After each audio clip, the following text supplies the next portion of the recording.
Los mejores regalos están en falabella.com. Destapa el sabor de una Pepsi Cero. Atrévete a más. Yellowstone es la serie del momento y está disponible en Paramount Plus. Y Pasión Prohibida. ¿Podrá el dinero comprar la felicidad? Presentan Chilevisión Noticias. ¿Qué tal? ¿Cómo están? Bienvenidos. Comenzamos una nueva revisión de noticias aquí en Chilevisión en una jornada no calurosa, sino que súper calurosa en buena parte del país. Aquí en Santiago nada más se esperan 36 grados para hoy. Humberto, ¿cómo estás? Sí, muy bien. ¿Y tú?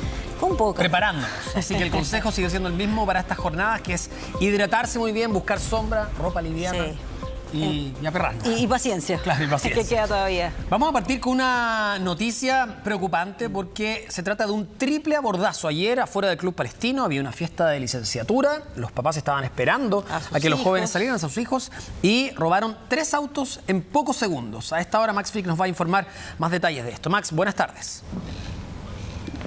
Hola Humberto, hola Pati, ¿cómo está? Muy buenas tardes. Sí, un hecho que se produce, la verdad, por el principio de oportunidad. Probablemente estos delincuentes que llegan en esta camioneta de color blanco se dieron cuenta que habían varias personas en el acceso al Club Palestino. Eran apoderados, padres que estaban esperando a sus hijos que estaban en una actividad extra programática del colegio realizándose en ese lugar. Bueno, estos delincuentes bajan, llegan en 2 vehículos, son cerca de 8 sujetos, comienzan a intimidar a las víctimas y evidentemente se tientan con los autos de mayor valor, los autos de alta gama, como se les han denominado, y es así como primero se acercan donde una persona que tiene un Mercedes-Benz, posteriormente un Infiniti, y al final abordan a una persona de una camioneta Porsche.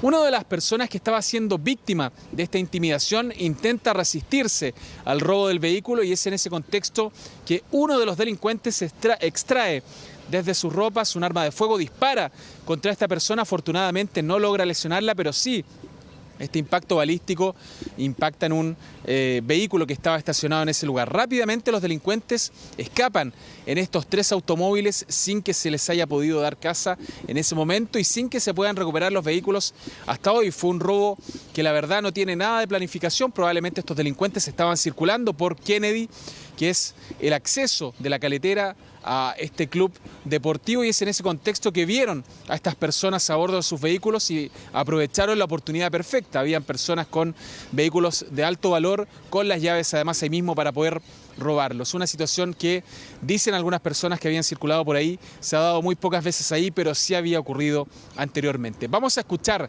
declaraciones de una de las víctimas que sufrió el robo de su vehículo, junto con Carabineros, que tomó la denuncia, llegó hasta este lugar, pero ya lamentablemente era demasiado tarde, los delincuentes ya habían escapado.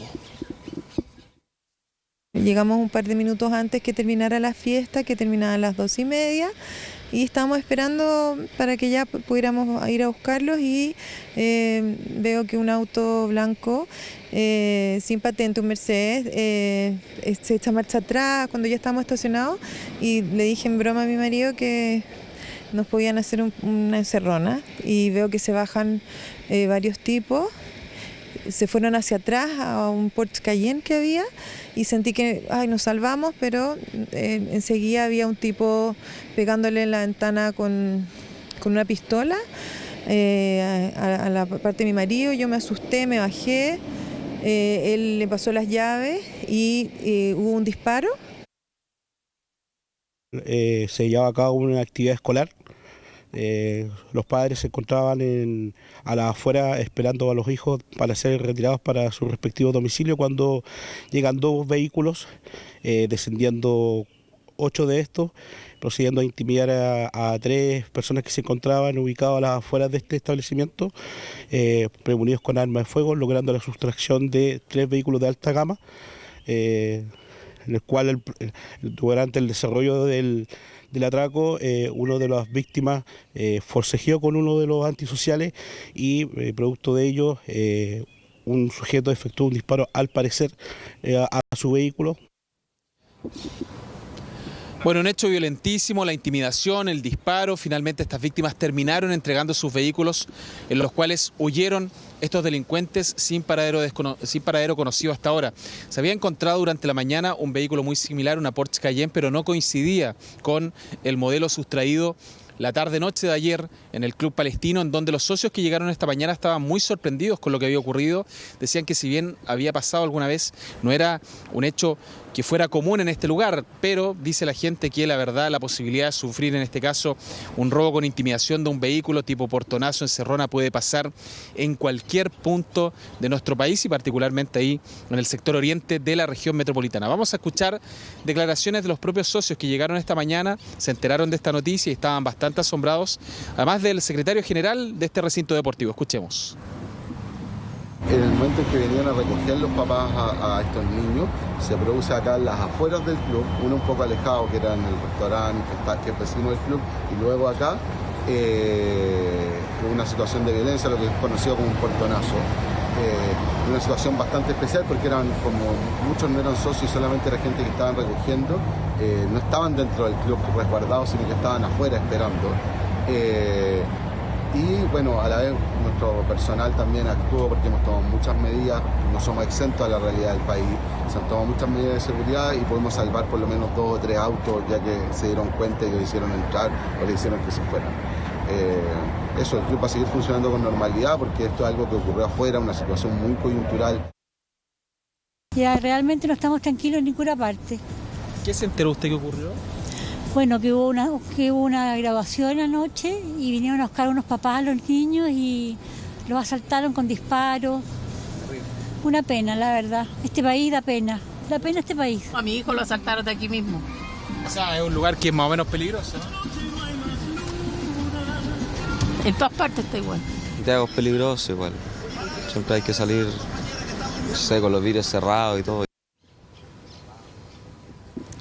Bueno, medidas que, dicen algunos conductores, se adoptan no solamente cuando entran o salen de este recinto deportivo, sino al llegar a su casa, al llegar a su trabajo, al salir de un colegio. La verdad, es una situación que es un tema de suerte. Hoy en día nos puede tocar a cualquiera un portonazo, una encerrona. Lamentablemente esta vez le tocó a este grupo de padres y apoderados que estaban ahí en las afueras del Club Palestino a la espera de que salieran sus hijos de una actividad extraprogramática, aparentemente una graduación, y que terminó para ellos de la peor forma. Afortunadamente sin personas lesionadas, porque ya lo decíamos, uno de los delincuentes incluso en un forcejeo con una víctima que se resistió, realizó un disparo, un hecho tremendamente peligroso. Vamos a escuchar también lo que dijo la alcaldesa de Las Condes, Daniela Peñalosa, porque ellos pueden aportar medios de prueba. Se sabe que ellos tienen cámaras de seguridad, pórticos, que pueden determinar tal vez una posible ruta de escape de estos delincuentes para entregar esa información a las policías y al Ministerio Público. Escuchemos lo que dijo la alcaldesa de Las Condes.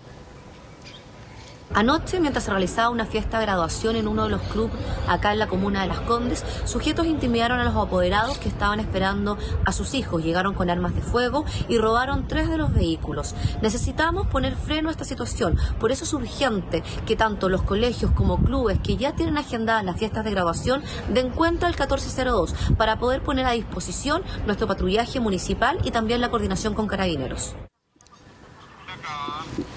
Bueno, importante información que entrega la alcaldesa. Muchas veces cuando hay una actividad en la cual hay gran concentración de gente, se puede solicitar, ya lo decía el propio municipio, la presencia de algún vehículo municipal que pueda estar patrullando el lugar y de esta forma tal vez desincentivar algún tipo de hecho delictual de estas características. El de ayer fue un robo muy violento, pero claramente esos delincuentes andaban en esos vehículos que probablemente también tenían encargo por robo, buscando una víctima a quien asaltar.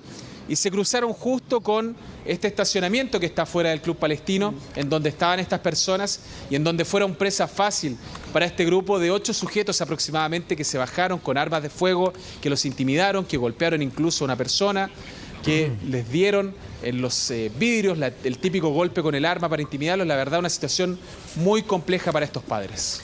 Claro, como tú dices, Max, en este caso sí fue la ocasión hacia el ladrón, porque a pesar de que andaban probablemente buscando una víctima, los papás estaban completamente en otra situación. Estaban esperando que salieran los hijos, todos en fila. Nunca nadie se imagina que van a llegar delincuentes y además van a tener la tupé de, con hartos autos y mucha gente alrededor, robar 3 autos al mismo tiempo. Vamos a hacer el llamado de advertencia como siempre, porque de igual manera, tenemos que reiterarlo, es mejor entregar las pertenencias, no poner resistencia, porque puede terminar muy mal, como hemos visto en otras ocasiones.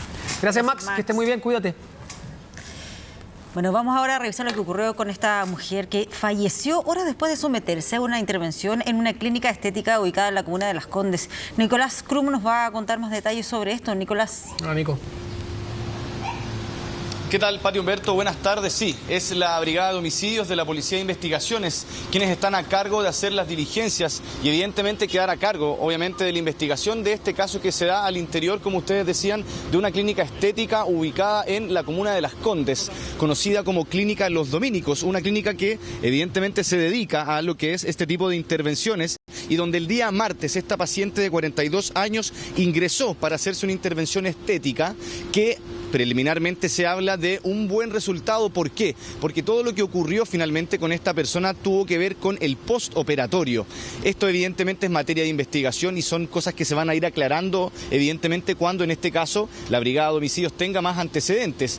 De hecho, están haciendo ya recopilación de material, de documentación y también, ¿por qué no?, de diferentes artefactos dentro de esta misma clínica, como computadores, por ejemplo, donde van a tratar de ir buscando con estos archivos finalmente si es que se cumplió o no con todos los protocolos que se tienen que cumplir para este tipo de intervenciones. Fue entonces el día martes, durante la tarde, cuando esta mujer es intervenida, se hace una abdominoplastía que posteriormente se iba a injertar parte de lo que a ella le iban a sacar desde esta zona de su cuerpo para poder hacer luego una intervención en la zona de sus muslos. Pues bien, preliminarmente la operación habría tenido un buen resultado, pero al parecer, una vez que ella estaba en el postoperatorio, ya en el momento de la recuperación, habría sufrido una descompensación, bien digo, y eso finalmente derivó en un paro cardiorrespiratorio que lamentablemente fue que le cobró la vida ya durante la tarde de ayer, día miércoles, que es cuando se informa esto, y lamentablemente también se le informa a la familia de esta mujer, una mujer de 42 años, madre de un pequeño también. Ella de hecho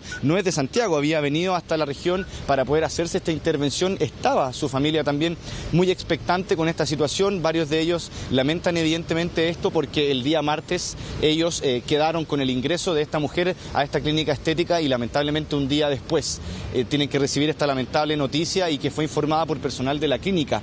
Es en este caso la Policía de Investigaciones, como les decíamos, por orden de la Fiscalía Oriente, quienes están investigando este caso, y puntualmente lo que se está haciendo en estos momentos es evidentemente empadronar y poder entrevistar por una parte al médico que llevó a cabo esta intervención, si es que él contaba o no con todas las capacidades evidentemente y obviamente con la documentación al día que a él lo acreditara como alguien capacitado para este tipo de operaciones, y por otra parte también a una doctora, a otro médico que fue quien ayudó en la parte de la reanimación una vez que el equipo médico de esta clínica se da cuenta del problema por el que estaba pasando esta mujer, esta paciente, luego de la operación, y es ahí cuando se tiene que hacer esta reanimación, cuando ven que lamentablemente producto de una descompensación se le genera este paro cardiorrespiratorio, y es ahí cuando finalmente se trata de hacer los esfuerzos por reanimarla, pero lamentablemente en este caso esos esfuerzos no tuvieron un resultado positivo, puesto que se tuvo que informar durante la tarde de ayer, día miércoles, que esta mujer había fallecido lamentablemente. Como les decíamos entonces, es la Fiscalía Oriente quienes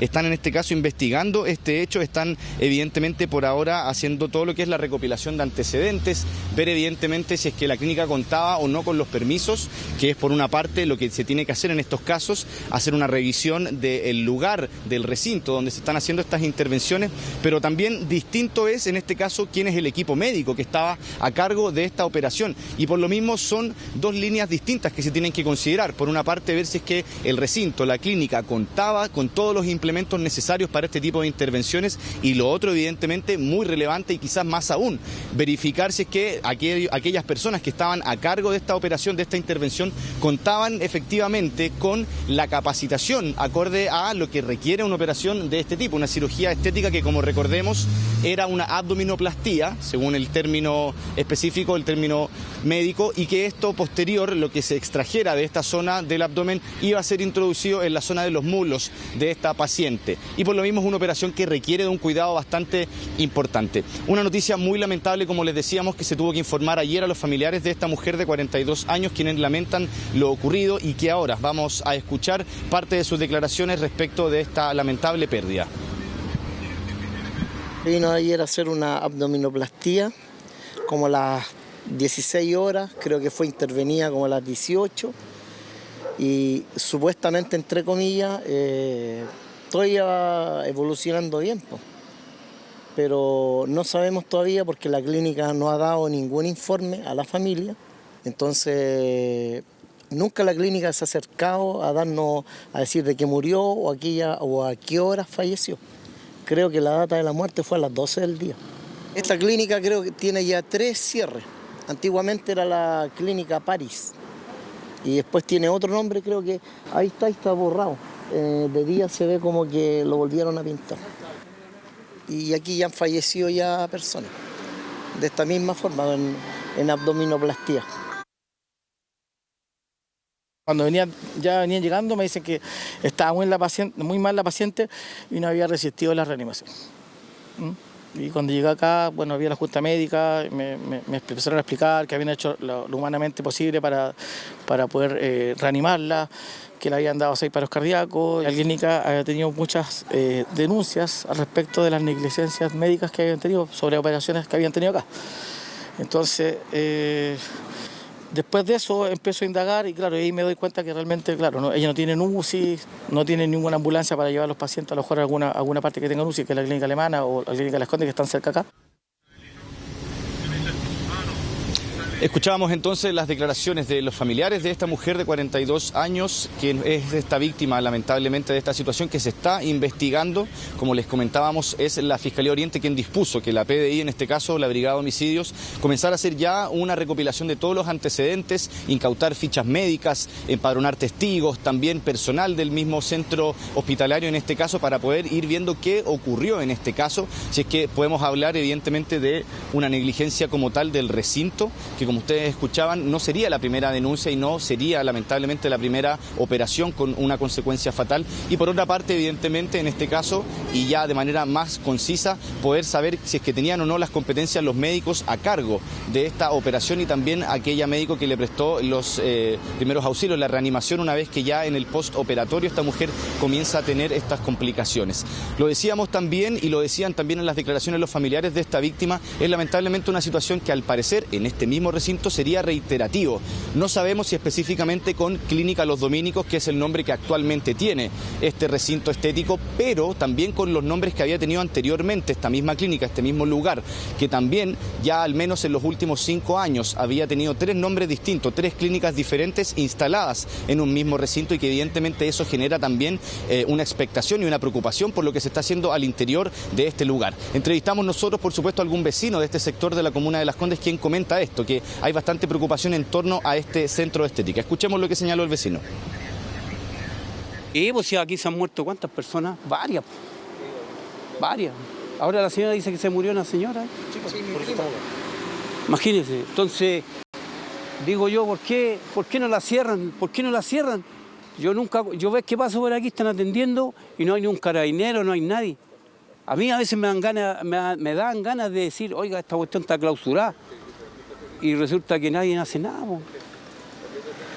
Encuentro que ya han pasado, ¿cuántos? Son como 2 o 3 veces que ha pasado esto.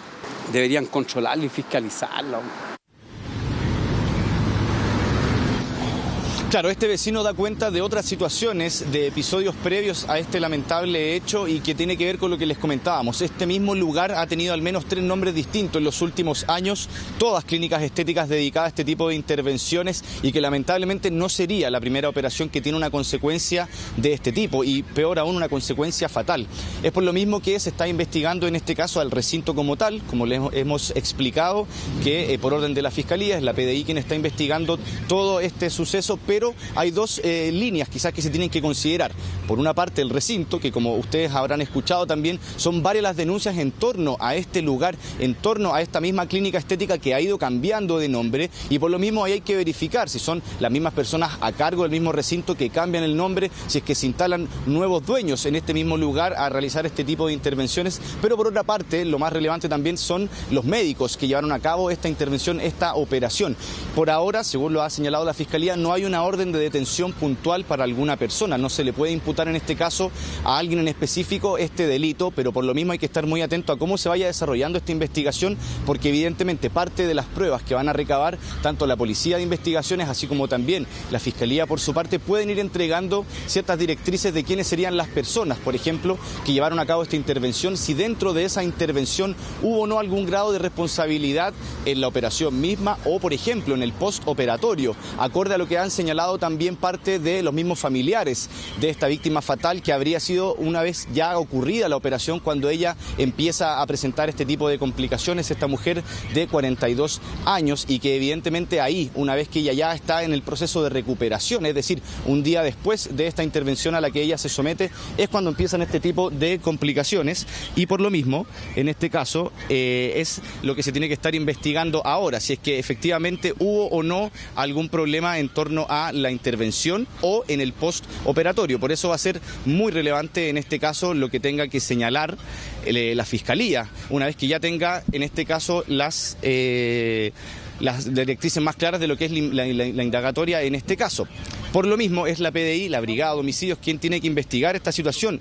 ¿Por qué? Porque inicialmente, y como ocurre en estos casos, acude a este tipo de procedimientos la policía más cercana, Carabineros probablemente en este caso, pero también al ver una muerte en una situación tan compleja como es una intervención estética, donde por una parte hay que evaluar si es que la operación como tal se hizo bien y por otra parte si es que el recinto contaba o no con el sistema y con los implementos para poder llevar a cabo esta operación, y por lo mismo es lo que se tiene que evaluar ahora. Vamos a escuchar lo que señaló en este caso la Fiscalía y también la Policía de Investigaciones en torno a esta indagatoria. Se practicó una cirugía estética a una paciente de sexo femenino, ¿no es cierto?, 42 años de edad, la que falleció en horas de la madrugada del día de hoy producto de un paro cardiorrespiratorio no recuperado. Hasta el momento nosotros estamos entrevistando al médico que participa en la cirugía estética, ¿no es cierto?, el que practicó la cirugía, y también a la doctora que realizó todo lo que es el salvataje correspondiente a la reanimación cardiopulmonar. Solo puedo mencionar de que la paciente salió bien de la operación y que a posterior a eso, un par de horas posterior a su cirugía, comenzó con los problemas respiratorios.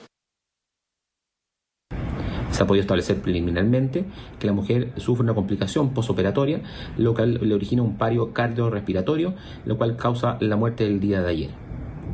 Luego de las primeras diligencias serán derivadas a la Fiscalía local correspondiente con el objeto de evaluar si existe alguna negligencia, ¿no es cierto?, en el actuar de los doctores y si la clínica contaba con los permisos necesarios para realizar ese tipo de cirugía. De manera paralela concurrió el Seremi de Salud, quienes iniciaron un sumario sanitario realizando la clausura temporal del centro de salud ubicado en la comuna de Las Condes. Claro, muy importante lo que en este caso declara el fiscal de esta investigación, que tiene que ver con la determinación que tuvo en este caso la Seremi de Salud Metropolitana de clausurar este recinto, esta clínica estética, evidentemente por esta investigación que está en curso, que como también señalaban en este caso desde la Policía de Investigaciones, va a ser muy importante los antecedentes que se recaben, por un lado para ver si es que la clínica contaba con los implementos necesarios para este tipo de intervenciones, y muy importante por supuesto si es que hubo una negligencia médica en lo que es la operación como tal y también en el postoperatorio. Así que estaremos muy pendientes de esto, y si también, por ejemplo, hay alguna orden de detención para alguna persona que pudiera ser responsable o no de esta lamentable pérdida de una mujer de 42 años. Claro, y lo que tú también mencionabas, Nicolás, eso de tanto cambio de nombre, ¿implica cambio de propietario o al final se cambia de nombre por las denuncias que se recibían? Bueno, todo eso es parte de estas interrogantes que deja esta muy lamentable noticia. Gracias, Nicolás, muy buenas tardes. Gracias. Bueno, y en otro tema, nos metemos al área política. Sí. El gobierno nominó a Marta Herrera para ejercer el cargo de fiscal nacional. Esto después, recordemos, de la fallida nominación de José Morales, quien no consiguió todos los votos necesarios en el Senado. Martín Ortiz nos va a entregar más datos. Martín, buenas tardes. ¿Cómo estás, Pati Humberto? Buenas tardes. Claro, nombre de Marta Herrera que lleva en el Ministerio Público desde el 2001 y que finalmente se convierte en la carta del gobierno para el cargo de fiscal nacional, que durante este próximo lunes en el Senado, en el Congreso Nacional, deberá ser ratificada o no. ¿Se acuerdan? Este número mágico, 33 votos por parte de los senadores y senadoras son los que se necesitan, 2/3 de los integrantes de la Cámara Alta para aprobar o, en el caso que no se complete, rechazar la postulación de Marta Herrera. Y ya hay un antecedente importante durante esta jornada, y es que la UDI dijo que no va a contar o no va a prestar los votos para la designación de Marta Herrera como fiscal nacional, más bien para el cargo de fiscal nacional. Todo esto fue en palabras del senador Iván Moreira en el ex Congreso Nacional, pero este punto tiene una particularidad bastante importante porque son 9 votos menos de la UDI. Esto quiere decir que hasta ahora y a priori ya hay 41 votos disponibles para la designación de Marta Herrera para el cargo de fiscal nacional. Todo esto en una jornada que ayer durante la tarde comenzó a darse cuando el comunicado del Ministerio de Justicia daba a entender que ella iba a ser la carta para suceder en esta opción a José Morales, que hace un par de días atrás también no alcanzó a ser ratificado por el Senado, solamente alcanzó 31 votos en aquella instancia. Algunos han dicho que la designación de Herrera podría ser una especie de gallito político. ¿Por qué? Porque están conscientes, dicen algunos, y sobre todo desde la oposición, que el gobierno no contaría con los votos necesarios para la aprobación de ella, para la designación de ella como fiscal nacional, y que lo que buscarían desde el Ejecutivo es que se rechace el nombre y se realice una nueva quina, así hasta encontrar un cargo más bien político, algo que desde el Ejecutivo han negado rotundamente, han dicho que el nombre de Marta Herrera es el más idóneo de los que se encuentran actualmente y que esperan que en la Cámara Alta, en el Senado, este próximo lunes cuente con los votos necesarios para convertirse en la nueva fiscal nacional y sobre todo en la primera fiscal nacional mujer dentro de la historia del Ministerio Público. Ya lo comentábamos anteriormente, 21 años de experiencia dentro de la institución, dentro de la Fiscalía, y eso es uno de los antecedentes que hace llevar por parte del gobierno y sobre todo de la ministra de Justicia, también en compañía de la ministra Analía Uriarte, que va a ser la que tendrá que ir a negociar al Congreso la designación de ella. Para eso, en primera instancia, pasemos a escuchar declaraciones tanto de la ministra de Justicia, Marcela Ríos, como también de la ministra secretaria general de la Presidencia, Analía Uriarte. Esperamos firmemente poder contar con el apoyo del Senado. Sabemos que esta es una decisión muy importante para el país. Acá no se trata de un gallito con el gobierno, no se trata de un debate, una de preferencia individual de cada senador. Se trata de una institución muy importante para el Estado, esencial para la seguridad, esencial para el combate de la delincuencia, y nosotros esperamos como gobierno efectivamente que las y los senadores, habiendo rechazado o no contando con los votos en la primera ocasión, van a concurrir con su apoyo porque esto es muy importante para el país. Quisiera descartar totalmente el que el Ejecutivo actúe como en un juego de descarte. Para nosotros es tremendamente importante la Fiscalía Nacional, un cargo que dura 8 años y que tiene una tarea esencial en el combate contra la delincuencia. No actuamos como gobierno de una forma tan irresponsable. Bueno, actualmente Marta Herrera se especializa como directora de la Unidad Especializada Anticorrupción del Ministerio Público, y dentro de ese cargo es que el próximo lunes va a tener que ir al Senado a enfrentar primero la Comisión de Constitución bien temprano ahí en Valparaíso, en el Congreso Nacional, para luego posteriormente durante la tarde someterse a votación en la misma Cámara Alta en el hemiciclo del Senado. Ya lo mencionamos anteriormente, 33 votos son los que se necesitan para aquella designación más bien de Herrera. Número mágico que también lo comentamos anteriormente, ya tiene 9 votos descartados porque la UDI dijo que no va a contar para el respaldo de esta designación. Hay que ver, y dentro de eso, qué va a pasar con el resto de las fuerzas políticas, pensando, por ejemplo, qué va a suceder con el Partido Comunista, que también han sido bastante críticos con la designación que se han hecho desde el Ejecutivo, tanto en el caso de José Morales y en este caso también de Marta Herrera. ¿Qué va a pasar, por ejemplo, también con el resto de la oposición?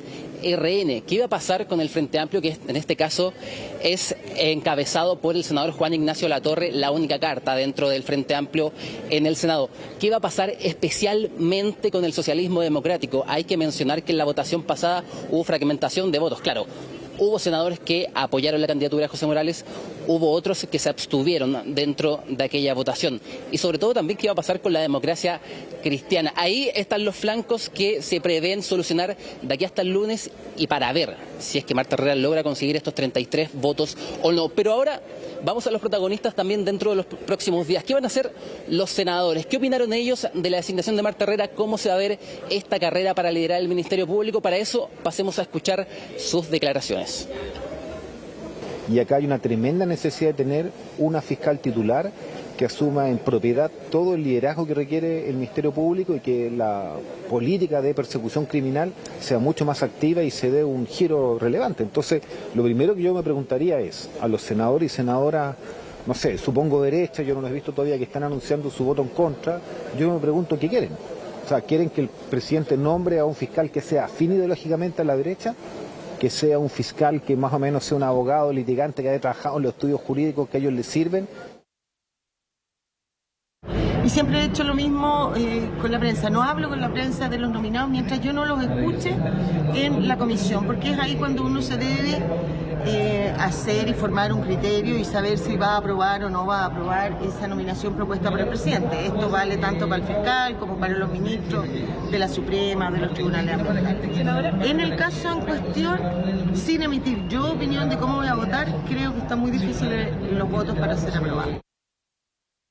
Yo creo que a esta altura el peso de la prueba está más bien en el Senado, porque el Senado ya rechazó un nombre y habría que tener muy buenas razones para rechazar nuevamente. Yo creo, por lo que he visto, que la trayectoria de Marta Herrera hace pensar que tiene la experiencia más que de sobra para liderar esta institución, pero creo que hay que ser prudente. Lo importante es escuchar la exposición que ella haga el día lunes y anunciar juicios a priori, previamente anunciar rechazo, francamente me parece desproporcionado para las tareas que tiene el Ministerio Público por delante.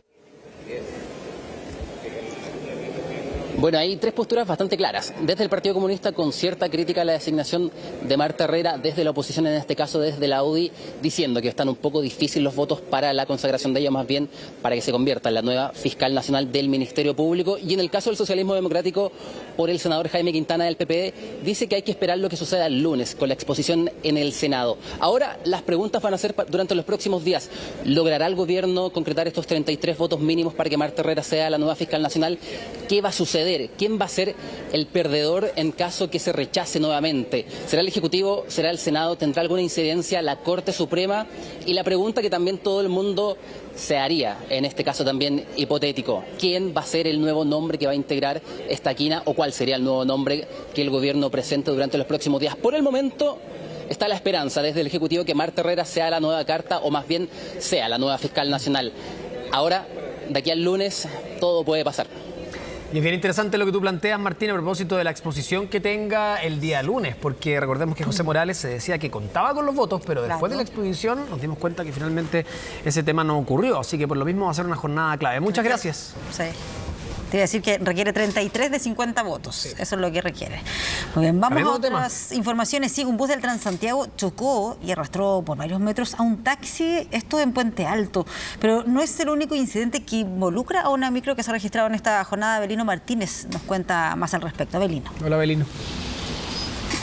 Hola, buenas tardes. Patricia, Humberto, también saludarlos a todos en sus casas. Sí, son varios los incidentes. Vamos a partir con el ocurrido en la comuna de Puente Alto, que además es uno de los registros más sorprendentes, en donde un micrero de la empresa STP, un conductor de esta operadora, decide arrastrar con el bus al conductor de un colectivo que se encontraba en el sector de la plaza de Puente Alto. Básicamente esta situación inicia porque los colectiveros invaden las vías exclusivas de los conductores de buses. Es por eso que hay constantes peleas entre ellos en el sector. Además, de hecho, nos comentaban y nos reconocían algunos conductores también de colectivos que operan varios colectivos de manera pirata. Por lo tanto, hay una gran saturación de vehículos en ese sector y por lo mismo comienza esta pendencia básicamente entre este conductor de buses y el conductor de este colectivo. De hecho, finalmente ambos terminan detenidos y, para sorpresa de todos, fíjese que el conductor del bus de la empresa STP se encontraba en estado de ebriedad. Tenía 1,38 gramos de alcohol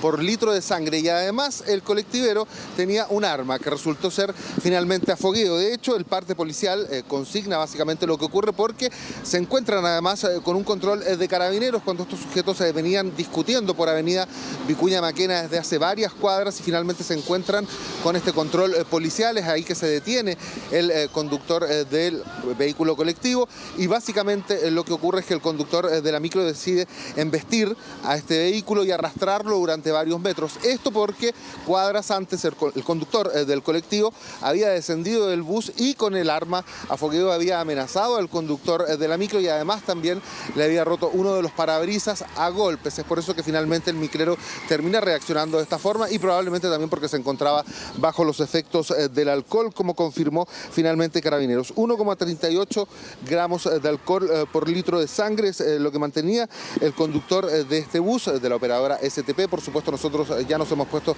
en contacto con la empresa STP también, con las autoridades para que entreguen alguna declaración al respecto, porque además no es el único conductor de buses del Transantiago, de la red de operación móvil de Santiago, que ha sido sorprendido conduciendo en estado de ebriedad en los últimos días. Un hecho similar ocurrió en Maipú, les vamos a contar más adelante de eso. Ahora vamos a escuchar precisamente declaraciones de tanto los colectiveros como los choferes de la empresa STP respecto a toda esta situación, este conflicto que ocurre entre ellos, y también el hecho de que el colectivero haya estado armado, y también el hecho de que además el conductor de buses finalmente haya estado bajo los efectos del alcohol. Ambos terminaron detenidos. Escuchemos.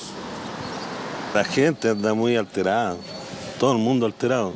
Tiene que haber venido de antes tiene que haber venido el conflicto, así que no. Después donde se encuentran ahí queda la crema. Es lamentable, pero los dos a lo mejor fue un momento de furia. ¿Qué le vamos a hacerle si son cosas que pasan en la calle? Por compañero mal, pues el estrés laboral que tienen los conductores hoy en día aquí en Santiago.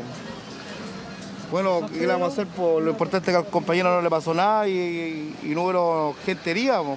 El nivel de carestía de todo, la benzina, andan todos estresados.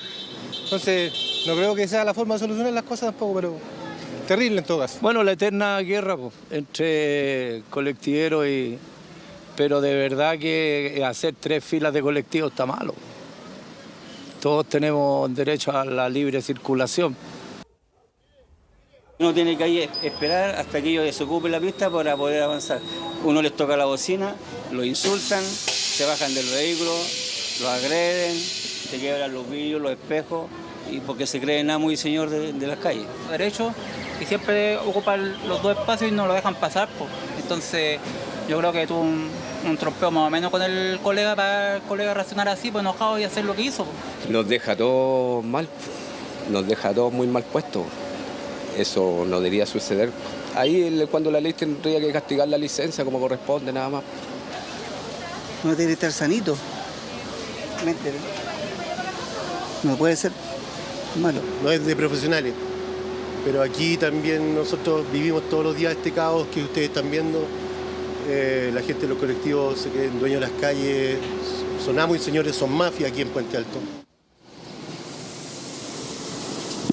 Efectivamente, el caos que se vive en el sector de la plaza de Puente Altos es a diario, en hora punta e incluso también fuera del horario punta. De hecho, nosotros hemos estado reporteando desde las 10 de la mañana aproximadamente hasta la 1 de la tarde en ese sector, y el caos vial es total. Esto porque lamentablemente hay algunas empresas de taxis que funcionan de manera pirata en el sector, han invadido esta zona. Además también están los colectiveros que son locales. Ahí escuchaban ustedes a uno de ellos, el último, que señalaba que los otros constituían verdaderas mafias porque además andaban armados, andaban con palos, una situación que además finalmente queda en evidencia con la detención de estas 2 personas el día de ayer. De hecho, Chilevisión Noticias tuvo acceso al parte policial confeccionado por Carabineros y que además es entregado a la Fiscalía para llevar a cabo finalmente el control de detención de estos sujetos, que ocurrirá durante esta tarde. Señala que a las 21 horas Carabineros detuvo a 2 hombres adultos en Avenida Conchitoro con Domingo Togornal, porque mientras el primer imputado conducía un bus de la locomoción colectiva recorrido F01 con pasajeros, al llegar a la citada intersección colisionó a un taxi colectivo conducido por el segundo detenido, quien descendió del móvil quebrando con un arma a fogueo la ventanilla del bus para luego abordar el taxi. Situación que motivó al conductor del bus a reiniciar la marcha, chocándolo nuevamente, arrastrando el vehículo menor varios metros, deponiendo su actuar al ver la presencia de Carabineros, estableciendo que este se encontraba en estado de ebriedad, arrojando el examen respiratorio 1,38 gramos de alcohol por litro de sangre, en tanto el conductor del taxi mantenía en su poder una pistola a fogueo no adaptada para el disparo. Afortunadamente no hubo lesionados por esta situación. Ambos conductores fueron identificados como Joel Antonio San Martín Valenzuela y Fernando Rodrigo Ricardo Lillo Durán. Tenemos declaraciones de Carabineros, también de la Fiscalía al respecto. Vamos a pasar a revisarlas de inmediato. Advirtieron un accidente de tránsito entre un bus de la empresa Red y un taxi colectivo. Este accidente generó que ambos conductores descendieran de sus vehículos y comenzaran a agredirse. Luego de esto, el conductor del bus, en una acción arriesgada y peligrosa, reinició la marcha del vehículo mayor arrastrando el taxi colectivo por la misma avenida, situación que logró ser controlada y que en definitiva no lesionó a peatones. En estas condiciones, Carabineros procedió a la detención de ambos conductores, instancia que les permitió advertir que uno de estos mantenía un fuerte hálito alcohólico. situación que fue informada a la Fiscalía Local de Puente Alto, disponiéndose el control de detención para ambos, situación que se ejecutó el día de hoy. Fiscalía de Flagrancia de la Fiscalía Regional Metropolitana Sur formalizará a un conductor de la locomoción colectiva y a un taxista quienes sostuvieron una discusión en la vía pública en la comuna de Puente Alto, donde además se provocaron daños a ambos vehículos. Mientras el conductor del bus será formalizado por manejo en estado de ebriedad, lesiones y daños, el conductor del taxi será formalizado por amenazas y daños. Hay que condenar enérgicamente la conducción bajo los efectos del alcohol. Y en situaciones como esta, donde más encima quien conduce tiene en sus manos la vida de pasajeros, creo que la autoridad central de transportes debe ser tremendamente estricta y fortalecer los controles junto a carabineros para que situaciones como esta no se vuelvan a repetir. Bueno, les explicaba yo además que este tipo de situaciones lamentablemente no ha sido la única registrada en nuestra capital durante las últimas horas. En la comuna de Maipú, específicamente en Avenida Pajaritos, un conductor de un bus de un recorrido que transita por Avenida Pajaritos termina chocando con una palmera en el sector. Según los testigos de esta situación, el conductor de este bus tenía hálito alcohólico. Este sujeto lo que hace básicamente es retroceder y huir del lugar. Carabineros finalmente termina poniéndose en contacto con la empresa y está tratando de determinar quién era el conductor que conducía finalmente este bus y si es que lo hacía además en estado de ebriedad, como señalaron los testigos en este caso, al igual que lo ocurrido en Puente Alto. Muchachos, una situación bastante grave y por supuesto también estamos a la espera de que las autoridades en el Ministerio de Transportes nos respondan respecto a cuáles van a ser finalmente las medidas que van a tomar respecto a esta situación. Si es que las empresas, por ejemplo, están sujetas a alguna sanción por no controlar precisamente que sus conductores estén en el estado óptimo para conducir. Además, ustedes ya lo escuchaban también en lo que les relataba yo respecto al parte que el conductor de esta micro transitaba con pasajeros, además. Claro. Son bien fuertes las imágenes, ahí las estamos revisando, sobre todo que, bueno, autoridades, expertos, psicólogos también hacen hincapié en que en esta época del año, cuando se acerca fines del 2022, hay mucho estrés, mucho ajetreo, las compras navideñas, el cierre de fin de año, etcétera. Pero nos dijiste al principio, Belino, que no fue el único incidente de una micro en esta jornada. Uno tiene que ver también con el edificio donde se ubican los tribunales de justicia, perdón, de familia en Santiago, ¿no? En el centro de Santiago. Sí, efectivamente, en el sector de Bandera. Y tú también ya lo señalabas, estamos en fin de año, hay bastante cansancio, estrés, hay, por supuesto, además, más tránsito vehicular a toda hora en las calles. Y esta situación también genera que muchas veces los conductores anden en exceso cansados. Eso es lo que le habría sucedido finalmente al conductor de este bus que pierde el control al doblar en el sector de Bandera y termina impactando el frontis del Tribunal de Familia. Fíjese que según lo que finalmente pudo confirmar Carabineros, esta persona se habría quedado dormida cuando precisamente estaba realizando el viraje y es por eso que termina perdiendo el control de la máquina y impactando además contra los tribunales de familia. Por supuesto, hay una investigación en curso para determinar finalmente si es que efectivamente lo que relata el chofer y las personas que se encontraban en el lugar de que este hombre se habría quedado dormido es efectivo. También se están realizando los exámenes médicos para confirmar que este conductor haya estado en óptimas condiciones. Recordemos que muchas veces también han sido sorprendidos conductores de buses, tanto interurbanos como urbanos, no solo conduciendo en estado de ebriedad, sino que también bajo la influencia de algunas drogas. Es por eso que se están llevando a cabo también los exámenes necesarios en ese caso para dilucidar efectivamente qué fue lo que ocurrió, pero según lo que nos señalan algunos testigos y también Carabineros, en este caso el conductor de este bus que impacta contra el Tribunal de Familia se habría quedado dormido circulando, digamos, por el sector de Bandera. Vamos a escuchar lo que nos dicen los testigos respecto a esto. Sí, fuerte, porque venía el conductor, me parece que se quedó dormido, según dijeron lo de Paz Ciudadana, y se lo llevó la dirección, no sé, no alcanzó a frenar y se ve en el video como ingresa ahí al juzgado. Menos mal que no había nadie, a esa hora transita poca gente. Claro, nadie. Ni por la vereda, ni el guardia del juzgado, no había nadie más. Muchachos, contarles por último que en el caso más grave, que es el ocurrido en la comuna de Puente Alto, ambos conductores pasarán a control de detención durante las próximas horas. Serán formalizados en el caso del conductor del bus por conducir en estado de ebriedad, además también por provocar daños al vehículo del conductor del colectivo. Y el colectivo a su vez también va a ser formalizado por porte ilegal de arma de fuego, en este caso un arma a fogueo, y además también por los daños que produjo al bus, en este caso al romper la ventanilla con el arma y las amenazas también que realizó contra el conductor. Así es que, por supuesto, estaremos atentos a todas esas informaciones para entregárselas en nuestras siguientes ediciones. Claro, vamos a quedar atentos también ahí a alguna medida que tal vez se vaya a tomar, porque las personas que tú entrevistabas decían que esto ocurría con cierta frecuencia en esa zona, este tipo de conflictos. Así que veremos qué pasa. Muchas gracias, Avelino. Buenas tardes. Gracias. Cambiamos de tema. El año 2016, una joven técnico paramédico perdió la vida después de recibir un disparo en la cabeza. A raíz del hecho, su pareja, quien estaba con ella, pasó a ser el principal sospechoso para la justicia y para la familia de esta persona muerta. Sí, se trata de un funcionario de la PDI quien este miércoles fue absuelto del cargo de femicidio. Ahora es el suicidio la teoría que toma más fuerza. 6 años han transcurrido de la muerte de Doris Andaur, una joven técnico paramédico quien producto de un impacto de bala en su cabeza perdió la vida. Un hecho en donde el principal sospechoso para la Fiscalía Sur fue su pareja, Bastián Guzmán, funcionario de PDI, quien finalmente este miércoles fue absuelto del cargo de femicidio. Estuvimos en presencia más de casi 2 meses en un juicio oral ante un tribunal oral. Se mostraron todas las pruebas y eso nos pudo dar cuenta de que Bastián es inocente. Estamos conformes, no puedo decir felices porque también empatizamos con el sufrimiento de la familia de Doris producto de su suicidio. Pero fueron varias las diligencias antes de llegar a la conclusión. Peritos nacionales e internacionales formaron parte de las indagatorias, una investigación de la cual la familia de Doris insistió en la participación de Bastián. Yo creo que con la última discusión mi hermana tomó la decisión de irse. Bastián la tomó por detrás y le disparó. No tengo duda de que él es culpable. Teníamos cierto grado de convicción de que el resultado podía ser condenatorio por la cantidad de pruebas que se rindió, por lo extenso también del juicio. Mucho calor, va a pasar el calor, su roncito, su copetengue.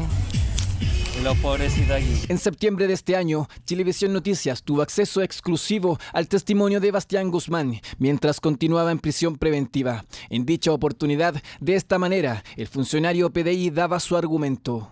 Porque me había visto unas conversaciones en Facebook y ahí empezó la discusión. Y ahí en eso que me gritaba, yo le trataba de calmar, sale del dormitorio. Y ahí me vuelvo a tapar, entonces yo me quedo dormido.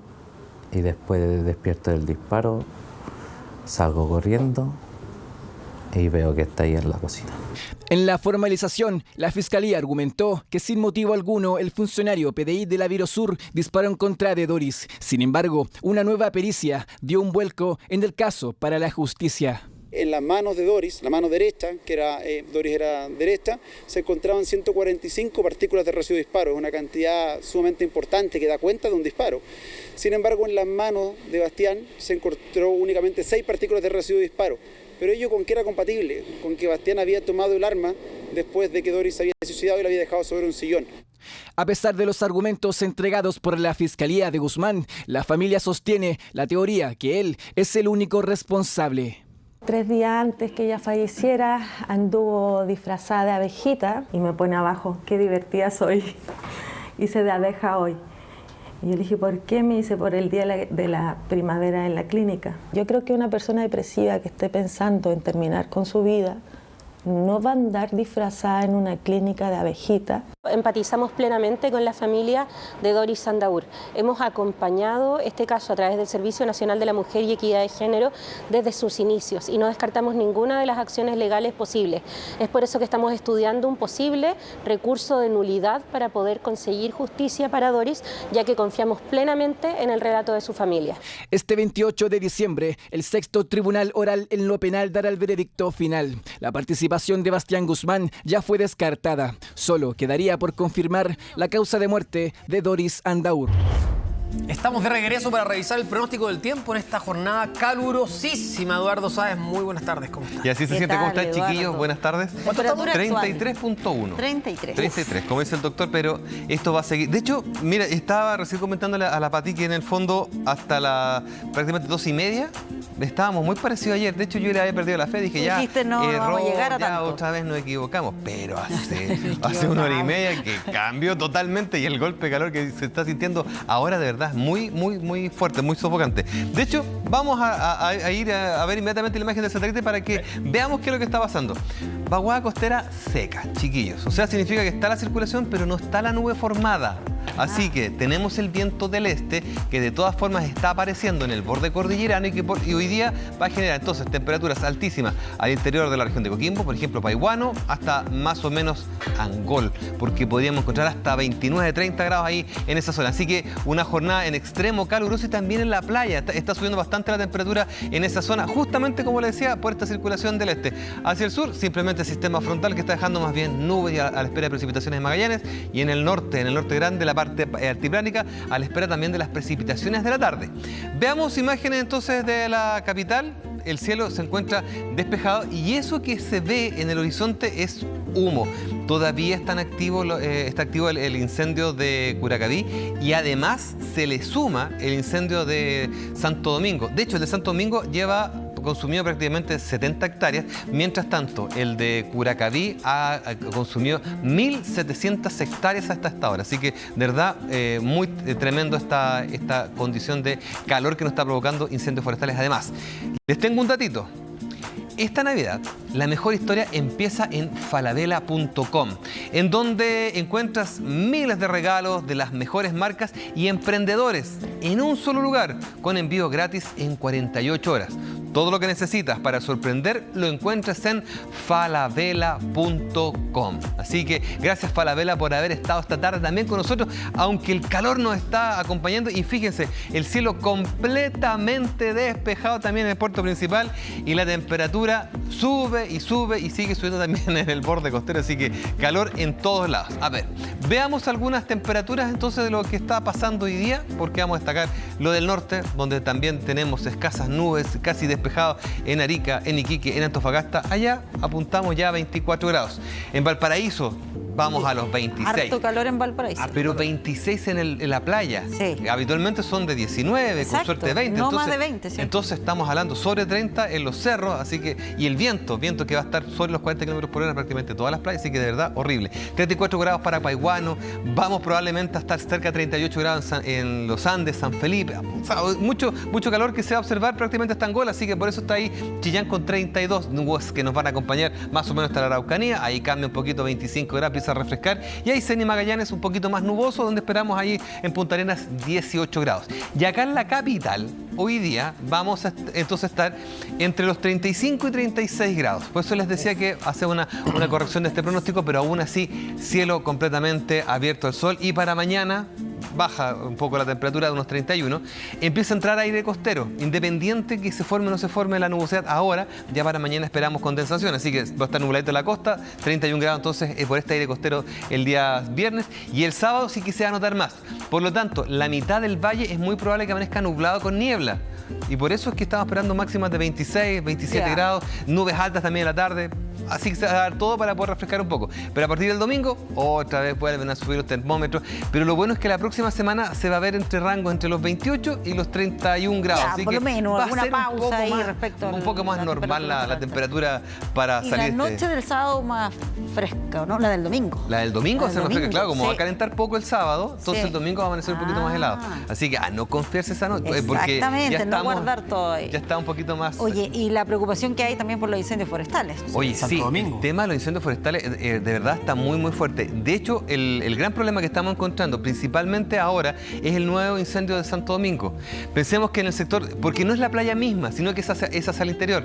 Y por lo tanto, ahí está la imagen, sector secano costero, que de verdad, como no hemos tenido precipitaciones en una buena cantidad de tiempo, no tenemos nubosidad y además tenemos fuerte viento, se está configurando todo para poder generar aún más este fuego que nos está acompañando y que desgraciadamente ya lleva consumida, como les decía al principio, 70 hectáreas al dato que entregó hace 20 minutos CONAF y que ha está subido generando muchísimo, porque hace poquito eran 25, ha ido avanzando ¿Sí? muy rápido. De hecho, ya se decretó alerta roja. Alerta roja en todo el sector, y está apareciendo otro muy cerca de Valparaíso. Vi la columna de humo en el satélite, pero no supe exactamente en qué lugar está, pero esa también es noticia en desarrollo. Entonces, tenemos los dos focos cercanos, el incendio de Curacaví, que lleva 1.700 hectáreas, que es mucho. Que ayer algo de ese humo llegaba también hacia Santiago mismo. Y hoy día mismo sigue. Si lo que pasa es que ha ido disipando un poco, pero en esa imagen que estábamos viendo desde San Joaquín hacia la Florida,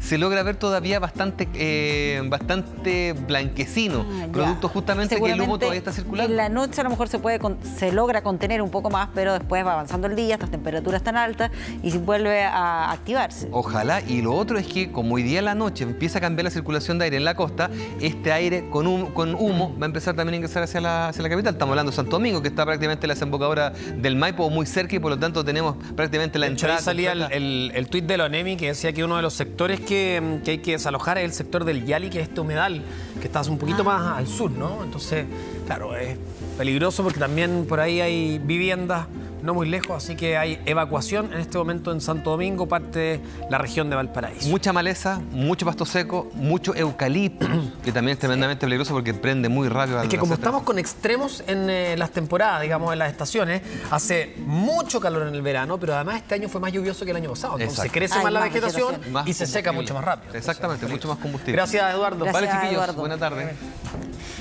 Bueno, vamos a otras informaciones y a las reacciones a este acuerdo constitucional al que, como les contamos, llegaron distintos sectores políticos este lunes. El presidente de la Cámara de Diputados, Vlado Milosevic, aseguró que le parece grave que presidentes de partidos que firmaron el acuerdo hoy estén diciendo que le van a hacer cambios. ¿A qué se refiere? Le preguntamos a Daniel Tirs. Daniel. Hola, Daniel.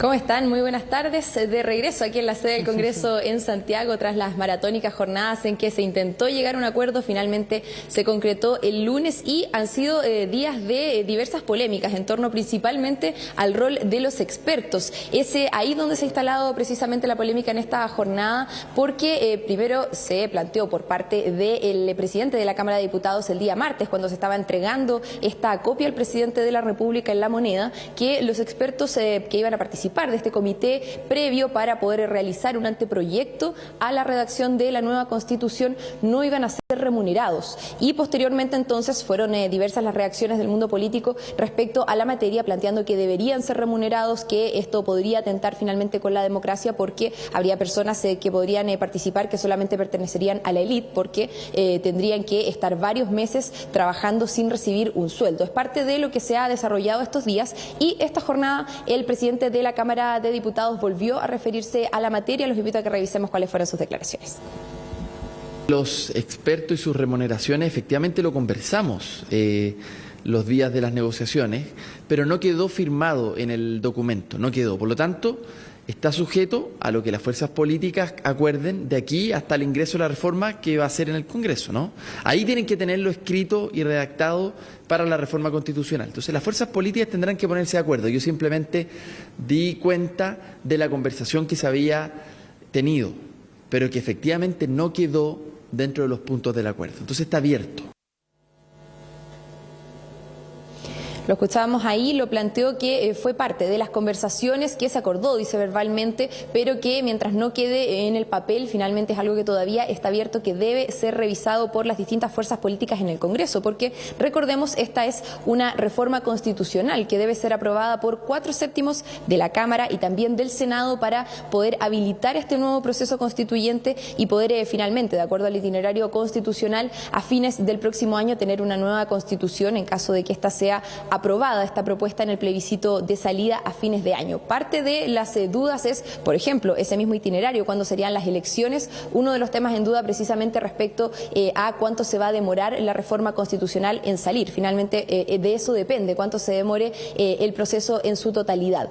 Esa declaración del presidente de la Cámara de Diputados, también lo decíamos, en reacción a las críticas que han surgido por ese anuncio de algo que no estaba escrito en el papel. Hay sí declaraciones respecto a la materia también del mundo político en torno a aquello. Veamos qué fue lo que dijeron.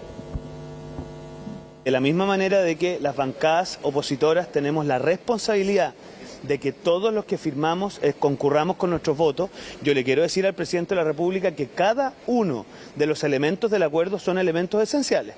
Por lo tanto, tal como él dijo durante la campaña que él iba a ser garante de este proceso, él es garante de que los diputados y senadores, diputadas y senadoras de las bancadas oficialistas concurran con su voto. Veo con preocupación que algunos están queriendo salirse por la tangente. Y en esto seamos muy claros, el compromiso de Chile Vamos en cumplir su palabra empeñada estuvo. Yo espero que las bancadas oficialistas cumplan la propia. No tengo información respecto de qué cosas quieren modificar. Yo sé que hay muchos elementos del acuerdo que quedaron, por decirlo así, abiertos. Por ejemplo, la remuneración de expertos, por ejemplo, mecanismos de participación ciudadana, que son temas que yo estoy de acuerdo en que hay que regular y que tienen que estar dentro de la reforma constitucional.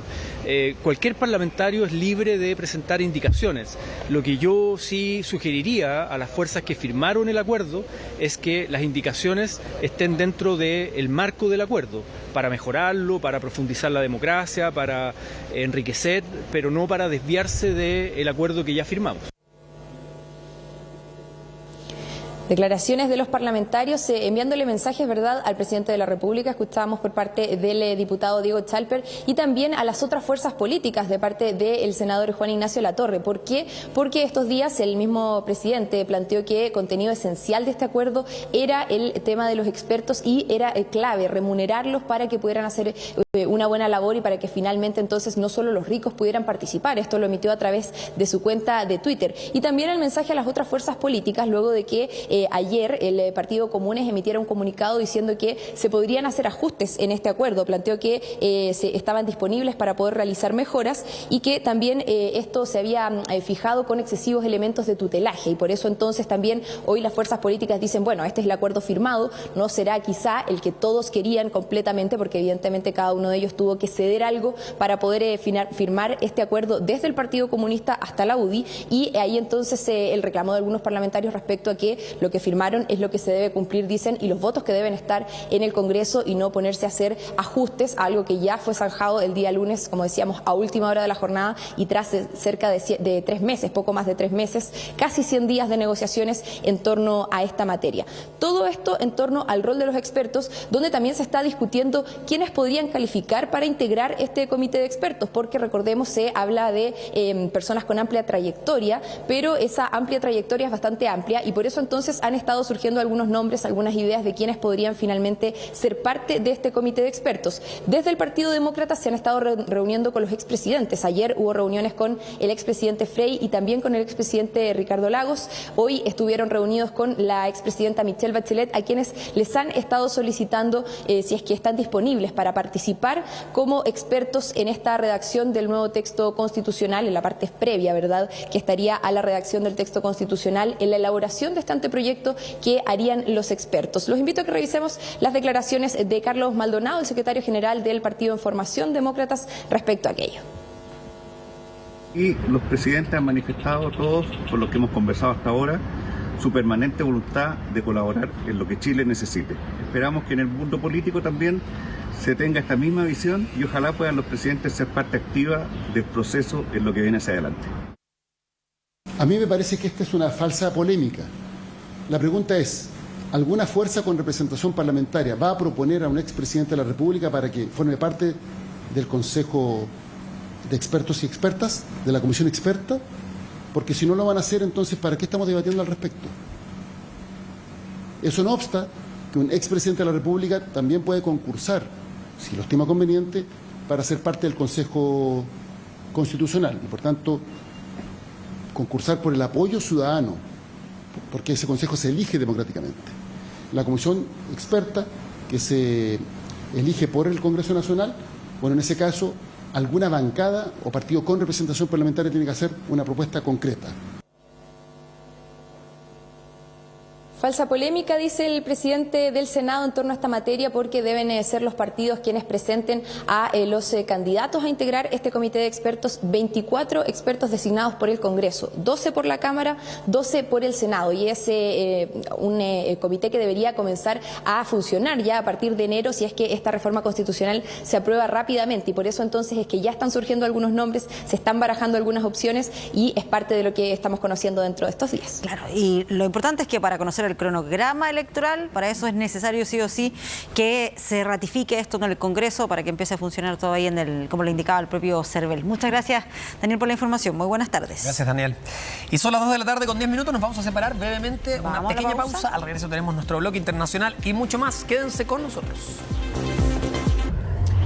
Seguimos con más noticias este día jueves. Es hora de revisar nuestro bloque internacional junto a Carlos Greich, nuestro editor internacional. Carlos, vamos a partir con lo que ya es la tónica de esta semana, que tiene que ver con los disturbios en Perú, ¿no? Sí, y claramente con cifras que son lamentables en torno a los fallecidos. Hay 8 personas muertas oficialmente, ayer hablábamos de 7. Se confirma que en una zona que se llama La Libertad hay un 8º fallecido, dijo la policía, por un objeto contundente. Aparentemente le habría caído una piedra en medio del intercambio de elementos que se ha registrado en distintos lugares de Perú por parte de la policía y los manifestantes. Sabemos ya que se declaró un estado de emergencia a nivel nacional por 30 días, pero además hoy distintos gremios han convocado un paro nacional.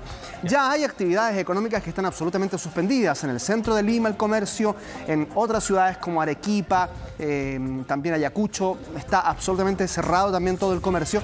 Y las carreteras paulatinamente comienzan a reabrirse, esto debido a que el estado de emergencia implica que las Fuerzas Armadas también resguarden el libre tránsito de las personas por esas rutas, y eso ha hecho que hay algunos bloqueos que hayan terminado.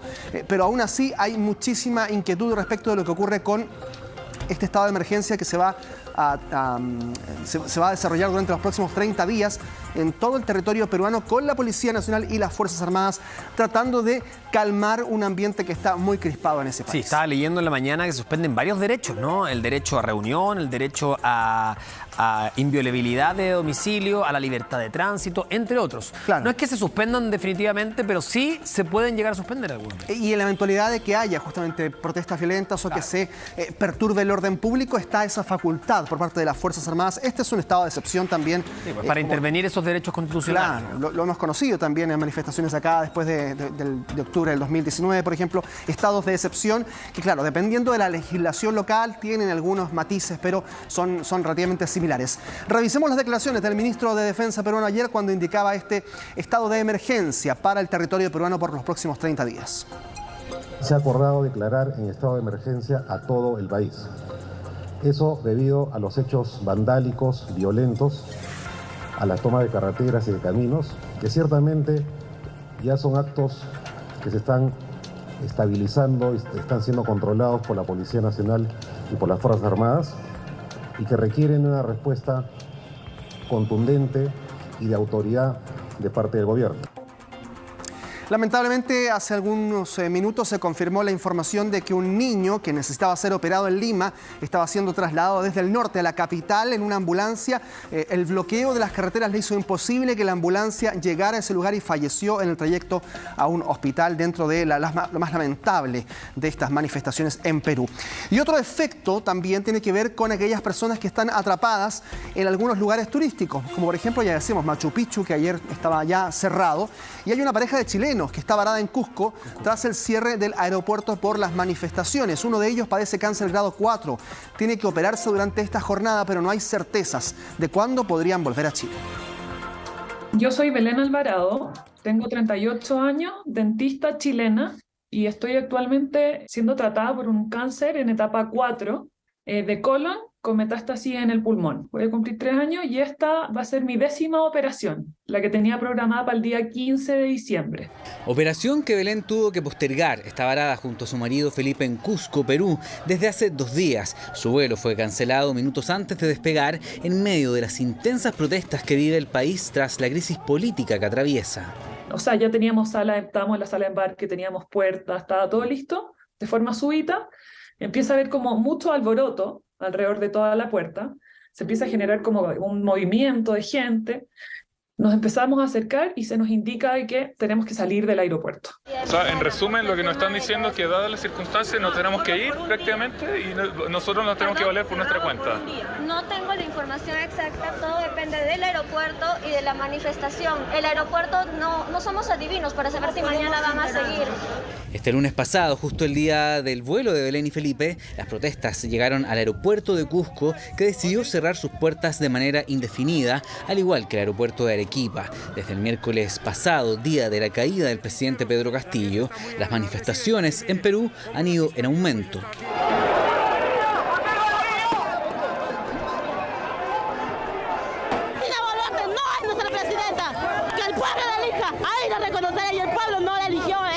El pueblo eligió a Pedro Castillo.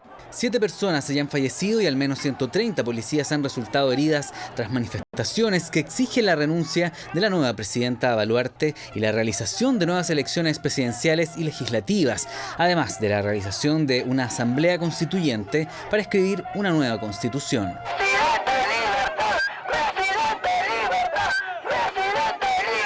Quieren encerrar a nuestro presidente.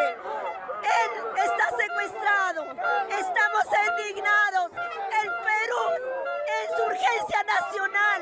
Crisis que no avisora un pronto término, de ahí la preocupación de Belén y Felipe, que no saben cuándo podrán volver a Chile. Su viaje fue nuevamente reprogramado.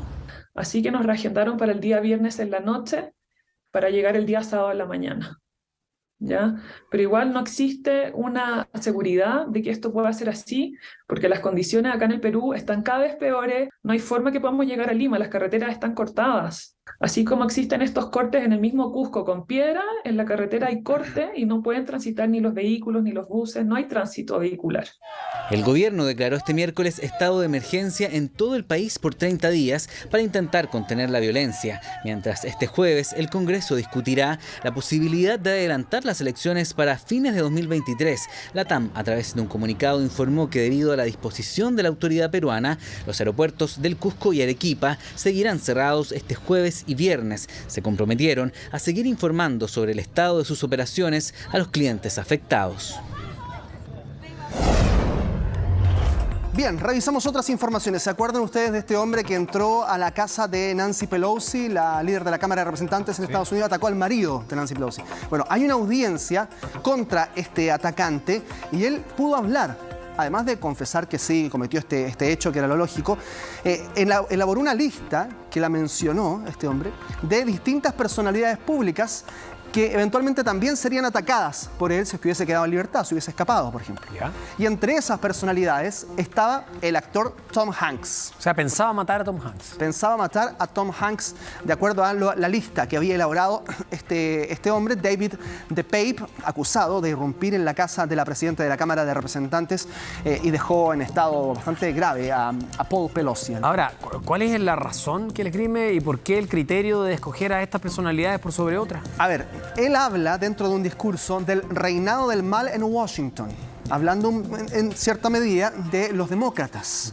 Habría una razón política detrás eventual de estos ataques, porque también Hunter Biden, el hijo de Joe Biden, estaba en esa misma lista. También el gobernador de California. Es decir, habría una similitud, que es que todos son demócratas, aquellas presuntas víctimas, entre otras personalidades, dando a entender obviamente que estamos hablando de una persona desadaptada y que tiene rasgos psicopáticos también. Claro, por supuesto.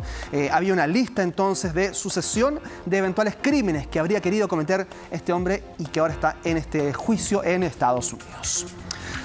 Una imagen política muy singular. Ven ustedes lo que ocurrió en el Senado de México. Una senadora, una representante, Xochitl Gálvez, espero haberlo dicho bien en el guaje el nombre, ingresó vestida de dinosaurio. Ustedes saben, hemos mostrado aquí dinosaurios que corren en carrera, aquí en las elecciones también votan dinosaurios, pero esto me parece que sobrepasa algunos límites. ¿Por qué protesta de esta forma esta senadora militante del Partido Acción Nacional? Porque se estaba discutiendo una reforma electoral elaborada, lanzada por López Obrador, que cambiaba todo el esquema del conteo de votos. Y aparentemente, dice esta senadora, esto haría regresar a los dinosaurios de la política al Congreso. Es como, por ejemplo, el otro día no fue, sí, pues un diputado no se disfrazó de chef también, porque decía que se cocinaba. Bueno. Hay de todo. Bueno. Este plan B, dice, podría provocar una caída del sistema, entonces habla de ese Jurassic Plan, es decir, del regreso de los dinosaurios del PRI, este partido que gobernó México por tantos años, al Congreso, y también eventualmente una perpetuidad incluso en el cargo de López Obrador. Es lo que critica esta senadora, y por eso hace esta analogía donde dice: se ha vuelto al tiempo de los dinosaurios en la política mexicana. Ahora ir vestida así a un hemiciclo, que es un lugar serio de discusión. Sí. Bueno, no hay que ser tan figurativo quizás para decirlo, bastaba con nombrarlo, ¿no? Sí, el tiempo de los disfraces ha marcado la política para muchos de manera muy polémica y con poco respeto también a la institucionalidad. Ya, cambiamos de tema. Vámonos a esta fotografía que ustedes van a ver ahora. Esta es la imagen familiar. Bueno, le cortamos un poco la cabeza a William, pero la vamos a ver completa. Ahí está. Ahí está. De los príncipes de Gales. No, está bien tomada la foto, ¿no? ¿Sí? Ustedes ven. Ahí están los príncipes de Gales. Ahora son los príncipes de Gales, ¿no? ¿Se acuerdan que hubo una sucesión cuando muere la reina Isabel? Bueno, ahí están. William y Kate en esta foto navideña con una estampa veraniega, a pesar de que en el Reino Unido estamos en invierno, pero ahí está la fotografía de sus 3 hijos, además, de George, de Charlotte y Louis. ¿Cuánto han crecido? Además, para quienes vieron esta imagen y vieron a sus hijos prácticamente nacer en la última década y media, bueno, en este lugar que se llama Norfolk, que es una casa de campo, que además fue regalada a los príncipes de Gales por la propia reina Isabel. Así es que se toma como un homenaje a quien falleció este año. Está buena, es como la primera foto oficial claro, siendo príncipes de Gales. Siendo príncipes de Gales, exactamente, y con motivo además de la Navidad. Volvamos a México. Estamos de vuelta, como todos los días complementamos la información en pantalla con nuestros códigos QR, que además lo llevan a nuestro sitio chbnoticias.cl. En este caso vamos a hablar de la tía rica, porque ahora sube el monto hasta 750,000 pesos. Conozca cómo puede solicitar un crédito prendiario con la tía rica. Este año la Dirección General de Crédito Prendario aumentó el monto máximo del préstamo de dinero durante este mes de diciembre. Es muy bueno porque además es un mes que muchas veces se necesita más recursos, así que dinero. ¿Sabe qué se puede empeñar o dónde realizar el trámite? Todo con este código QR que aparece aquí bajo pantalla. Así de fácil, escaneando entonces ese código QR. Y vamos a revisar otras informaciones. Esta alarma que se generó por un reptil en un condominio. Imagínate la sorpresa de los residentes al encontrarse con este ejemplar en su departamento. Cristian de Medici, nos vas a contar más, Cristian. Hola Pati, hola Humberto, muy buenas tardes. Yo también les tengo una sorpresa. A ver. Aquí en mis manos tengo 2 reptiles, ¿Ya? 2 serpientes. Quizás a algunos les da un poco de miedo, yo tampoco los quiero asustar. Pero bueno, la que tengo acá en mi mano derecha es prácticamente idéntica a la que una joven de la comuna de Macul encontró en su pieza. Esta es la denuncia de la chica que comenta que ella estaba en el baño, estaba en una junta de hecho para estudiar con sus amigas, y una de ellas se percata que ven una especie de plástico. Pero este no era un plástico, sino que se trata de la piel de la serpiente pitón que estaba ya prácticamente hace 2 días bajo su cama.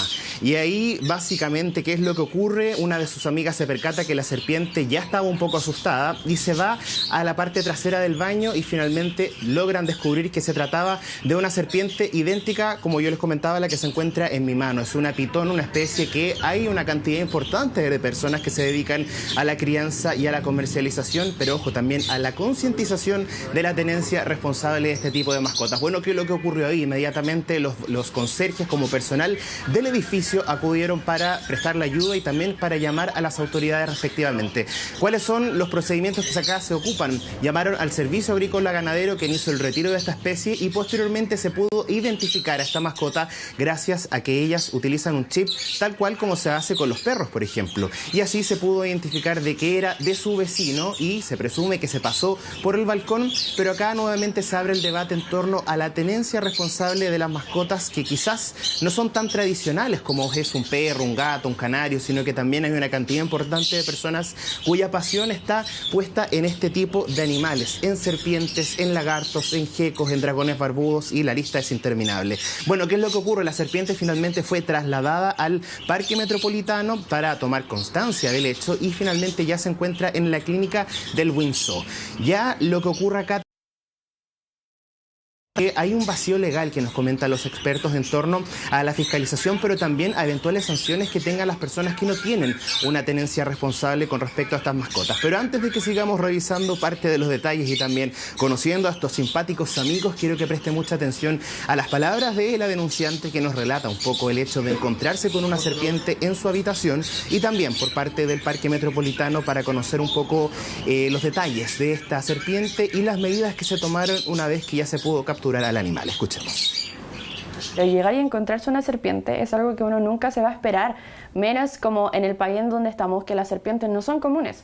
O sea, siempre los vemos en los zoológicos, en los programas de televisión, pero siempre hay una persona que te acompaña, pero que llegue una serpiente sola a un departamento, más en un edificio, fue súper raro. En realidad nos causó mucha conmoción el tema de que esta persona sea dueño de una mascota, se le pierda, y él nunca dijo nada y nunca se preocupó tampoco como para hacer saber a las personas del edificio, porque él no está viviendo en un lugar fuera de su casa, ya ok, si quiere se va, listo, pero en un edificio donde hay más personas, hay bebés, hay perros, gatos, adultos mayores que se hubiesen encontrado con ellos en la piscina o quizá en el patio, los niños no saben cómo reaccionar, tampoco cómo podría haber reaccionado este animal. Esta serpiente que ingresó ayer al Centro de Rehabilitación de Fauna Silvestre del Zoológico se encontraba en perfectas condiciones, tenía buena salud, aparentemente no tenía ningún problema de salud. Luego esta serpiente no se quedó en el zoológico, fue derivada a otro centro porque lamentablemente nosotros no podíamos tenerla por las condiciones que tenemos que ofrecerle al animal. No contábamos con terrarios y lugares para poder ofrecer unas buenas condiciones y manteniendo los 5 dominios que necesitamos tener para este animal. Bueno, lo que comentaban ahí del Parque Metropolitano es importante. Se decidió trasladar al Windsor porque no tenía las condiciones adecuadas para poder darle un cuidado óptimo a este tipo de mascotas, que hay que mencionarlo. Y antes de que escuchemos las declaraciones del experto, es importante señalar porque estos animales nacen en cautiverio y también es responsabilidad de los propietarios de tratar de igualar las condiciones en las cuales estos animales viven en la naturaleza. Y ese punto es importante y se presume que haya sido la razón por la cual esta pitón atravesó el balcón de su vecino y apareció debajo de la cama de la denunciante, porque también estos animales tienen mucha fuerza, pueden abrir los seguros muchas veces de las jaulas. Y acá, por supuesto, las recomendaciones son las siguientes: siempre informarse al respecto. Nosotros estamos en The Perfect Jungle, una tienda de animales que saben de este tema. Nosotros conversamos acá con su gerente, con su administrador, para conocer también los aspectos legales, por ejemplo, que existen dentro de la ley de tenencia responsable de mascotas, donde no se contemplan, por ejemplo, ciertas sanciones para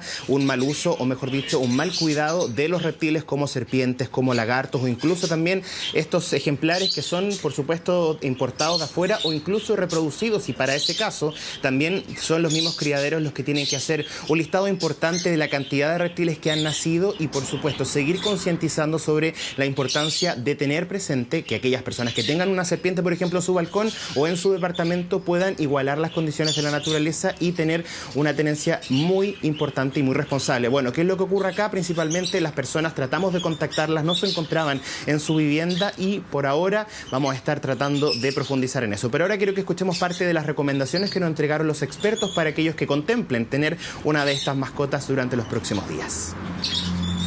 Cuando nosotros hablamos de tenencia responsable, nos referimos a reproducir de manera artificial las condiciones de hábitat de especies como, por ejemplo, la pitón bola. Y eso implica que tú tienes que tener también ciertos protocolos y cuidados para que el animal no se pueda escapar. O sea, estos animales han nacido en cautiverio y requieren de nosotros para su sobrevivencia. Por lo tanto, el dejar una puerta sin un seguro del terrario o tenerla en un tupper simplemente no es quizás lo más adecuado, puesto que ellas igual tienen fuerza y pueden levantar con su cabeza el tupper y escaparse, y obviamente que es un animal que va a buscar refugio. Bueno, un animal que va a buscar refugio, sobre todo porque la pitón de la denunciante estaba en una muda de su piel. Un proceso que es importante de seguir y así nos comentan los expertos. Así que parte, Humberto, bueno, yo me voy a quedar acá con la serpiente. Afortunadamente no son insectos, porque sabemos que hay muchas personas que tienen ciertas fobias. Para la joven obviamente fue algo traumante encontrarse con una especie como esta en su baño. Así que bueno, recomendaciones que vamos a estar profundizando obviamente en la edición central de Chilevisión Noticias, conociendo su historia y por supuesto mostrándoles lo simpático que lo pueden ser cada uno de estos espécimes, como son las serpientes, los dragones barbudos, los geckos, y la lista es interminable, por supuesto. Claro, sí, lo sorpresivo ahí de encontrarse con una de estas, por supuesto, es lo que debe dar susto. No estamos acostumbrados, y más encima en el caso que tú nos estás contando, Cristian, fue en el departamento. Pero bueno, vamos a quedar ahí atentos a los detalles y a todo lo que tiene que ver también con la normativa, lo que se establece para el cuidado de estos animales. Muchas gracias, Cristian. Buenas tardes. Vamos a otras informaciones. El dólar cayó por debajo de los 860 pesos. Es un descenso que obedece a la disminución de la inflación en Estados Unidos. Sí, tomando en cuenta las vacaciones, se podrán encontrar paquetes turísticos más baratos. Es el momento de viajar. Los detalles en la siguiente nota. Así amanecieron los precios en las casas de cambios. La venta de dólares entre los 870 y los 880 pesos y la compra entre los 850 y los 860 pesos. Los valores más bajos desde el 15 de junio de este año.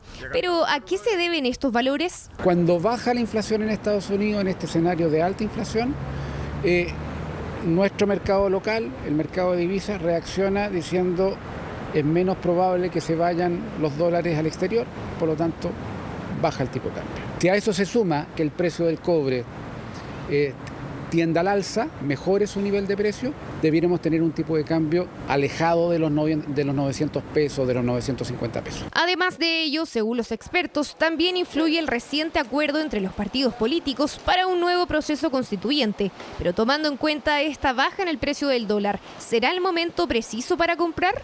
La incertidumbre es tan dominante en el escenario actual que si se da esta ventana, probablemente la recomendación sería aproveche esta ventana si tiene tomada la decisión de viajar al extranjero y no estar pendiente de la incertidumbre de que en el mes de febrero pudiéramos enfrentar un tipo de cambio más alto. Yo creo que esto es un incentivo a salir al extranjero. ¿A dónde van a viajar? Van a Estados Unidos, a Orlando.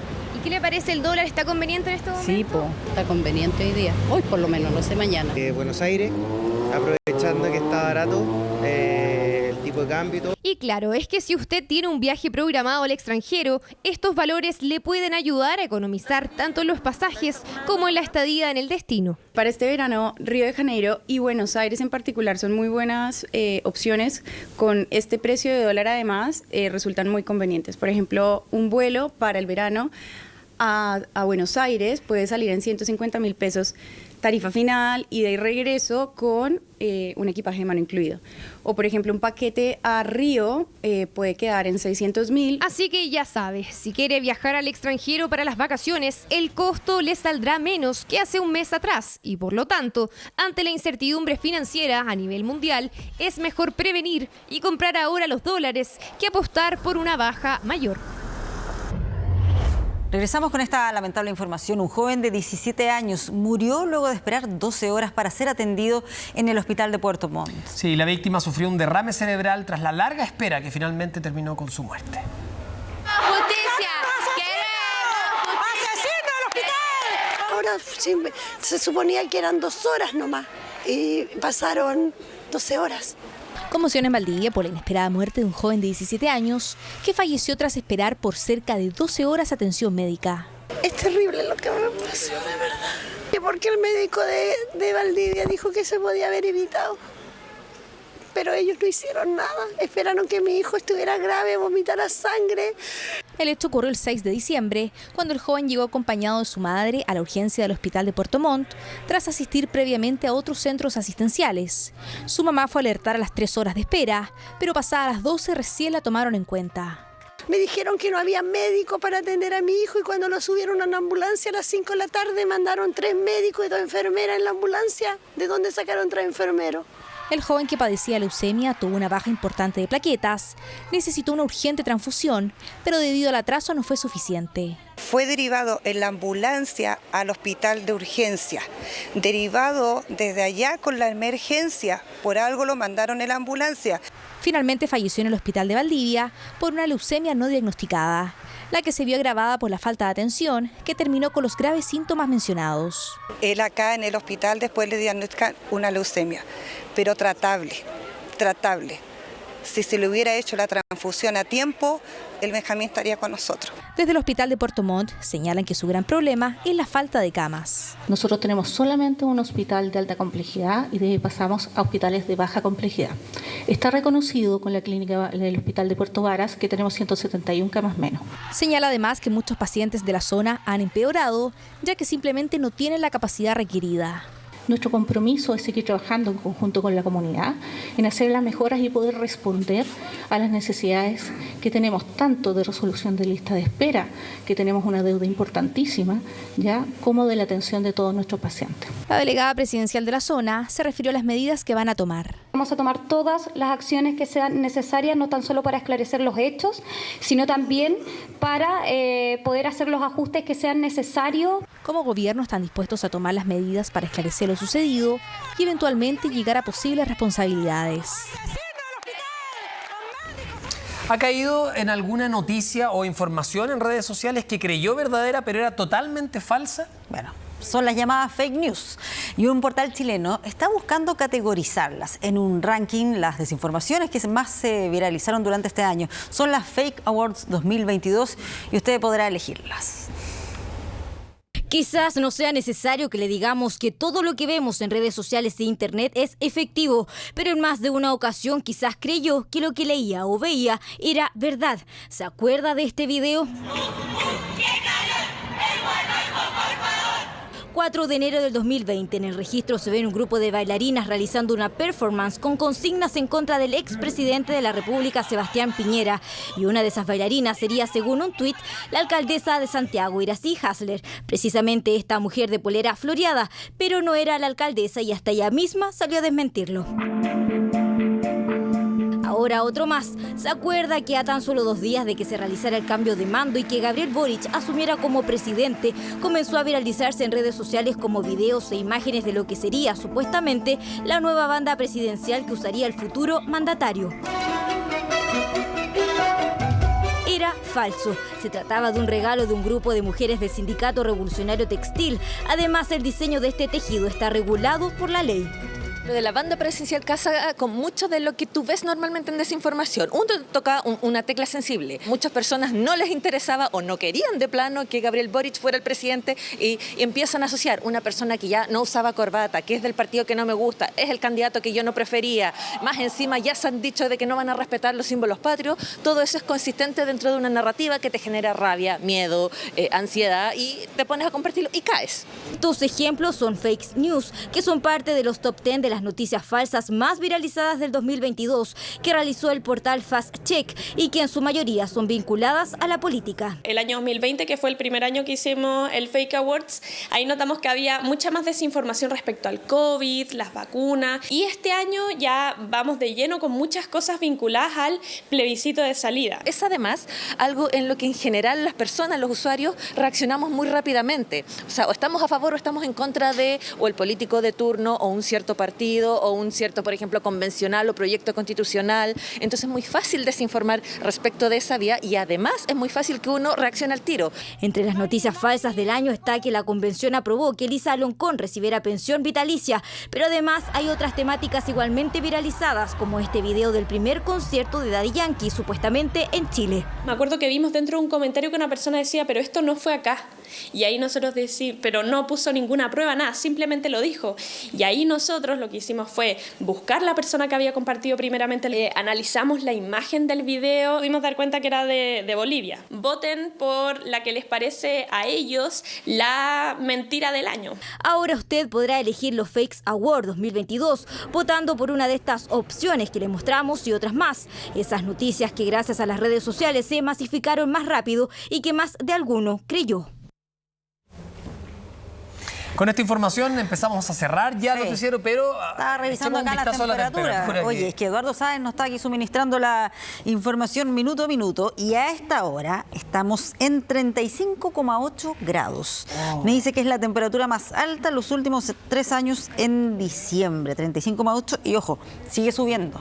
O sea, vamos a llegar a los 30. Bueno, ya se puede redondear y decir 36, claro. 35,8. Y vamos a llegar seguro a los 36 en algunos sectores de la región metropolitana, probablemente, o de Valparaíso.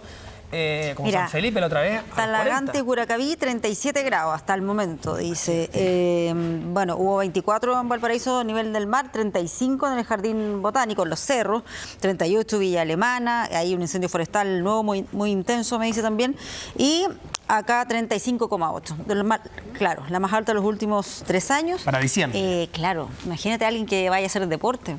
Ponte tú, esta tarde, como con esta nosotros. Temperatura. ¿Ah? ¿Te imaginas? Justo tenemos un partido ahora con los camarógrafos y con Claudio Bustillo del deporte. Yo creo que están a tiempo de suspenderlo, pero bueno. Vamos a ver. Harta agua. Vamos a ver, harta agua.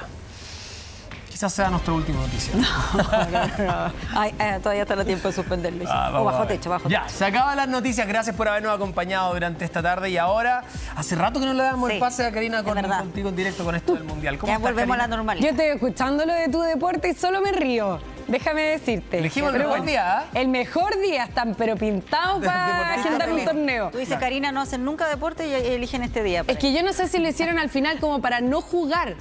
Porque iban a excusarse con el calor, claro. Puede Como que ser lo agendó también. justo cuando iban a ser 36. Y no una fuente de soda cerquita, por ejemplo. Al tercer tiempo. Ahora, ¿el pádel es con tercer tiempo también? ¿Sí? No sabemos que tenemos hoy día una jornada larga. Se van a poner creativos con el pádel. Bueno, tenemos una tarde preparada llena de información. Vamos a estar, por supuesto, desde el incendio que lamentablemente afecta a Santo Domingo. La situación es bien delicada a esta hora de la tarde y no solamente vamos a estar con información en vivo sobre eso, también vamos a estar conversando sobre el comercio ambulante en el barrio Meix a raíz de la muerte de un trabajador en el sector también. Y en paralelo vamos a estar tratando el tema de cómo funcionan los centros de cirugía estética o de cirugía plástica. Hay una diferencia entre los dos. Hay un proyecto de ley que está durmiendo en el Congreso hace mucho tiempo y que pretende dejar de manifiesto esas diferencias.